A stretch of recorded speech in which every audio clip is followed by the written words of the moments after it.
Ndugu wanahabari, Jeshi la Polisi mkoa wa Ruvuma tunaendelea vyema na majukumu ya kusimamia sheria za nchi katika kuhakikisha usalama wa raia na mali zao. Napenda kutoa taarifa ya kukamatwa kwa mwenyekiti wa Chadema ndugu Tundu Antipas Lissu. Jeshi la Polisi mkoa wa Ruvuma linapenda kutoa taarifa ya kukamatwa kwa mwenyekiti wa Chama cha Demokrasia na Maendeleo Chadema ndugu Tundu Antipas Lissu.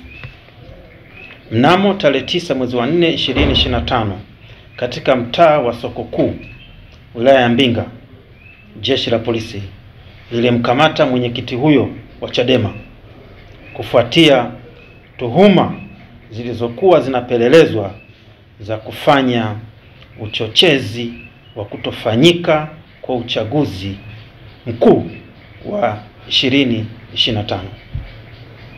Mtuhumiwa huyo anahojiwa na Jeshi la Polisi juu ya tuhuma hizo huko Dar es Salaam.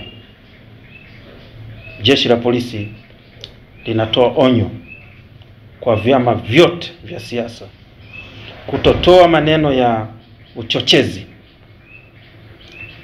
kutotoa lugha ya kukashifu polisi au serikali, au kuonyesha viashiria vyovyote vya uvunjifu wa amani katika kipindi hiki cha kuelekea uchaguzi mkuu wa 2025.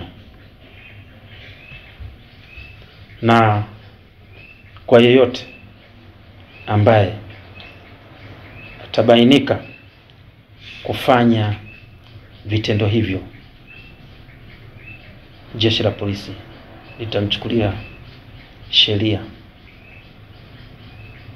na litamtendea kwa mujibu wa sheria.